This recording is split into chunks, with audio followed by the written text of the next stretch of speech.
All right, let's do case number 2. What if the degrees are different? Like we looked at n equals m in that first video, but what about if they're different? Let's say that we have n is bigger than m, okay? So I will give you an example here, okay? So let's say that we have f of x, and this is a function who has x to the 5th power plus 2x on the numerator, and let's say that I have x to the 3rd power minus 3x plus 2 in the denominator. Now, what is n? N is 5.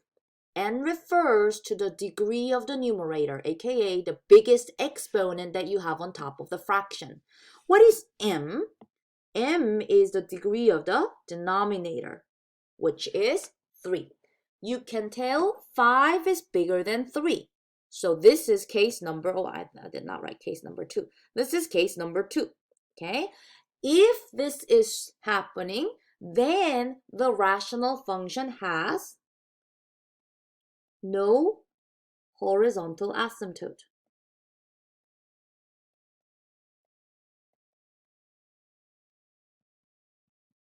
It may have a slant asymptote, but that's a conversation for another video, so we'll get to that. But for right now, I want you to learn that, or review with me, that if you have a fraction, let me make up another one, okay?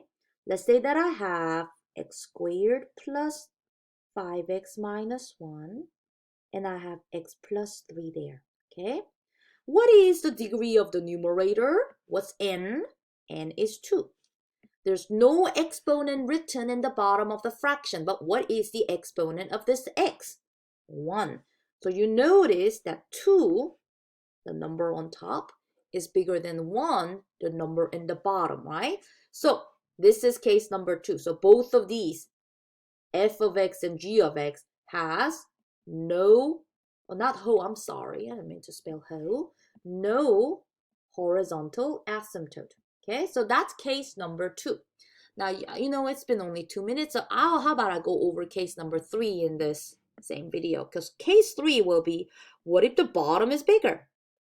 See, what is the top is smaller than the bottom? Well, let me give you an example. F of x equals, what about you have x to the 2nd power minus 5? And in the bottom, you have x cubed plus 2x minus 1. Just made it up. But what really matters over here is that n is 2 and m is bigger, 3. So if you have bigger bottom, we have a horizontal asymptote at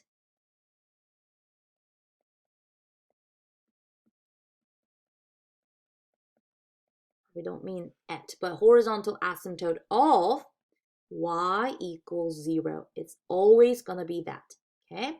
So as soon as you notice, the bigger polynomial, the denominator polynomial has bigger exponent than the top, then your answer will be y equals 0. Why? Well, I'll show you using the limit definition of horizontal asymptote, but right now I'm just reviewing the cases with you. So let's say that I have this, just making up another one, okay? Just made up a completely random one, okay? 3 is smaller than 4. So if that's the case, your answer is going to be, we have a horizontal asymptote at y equals 0. So listen, that's what you learned back in Math 161. So review of 3 different cases, but today in our calculus class, I want to find asymptotes, horizontal asymptotes, using this limit definition, okay, limit notations, okay? So I'll start another video going over page 139, these 4 examples that I picked from your homework. But for this, I think we have a good review of these 3 different cases, so I'll stop the video now.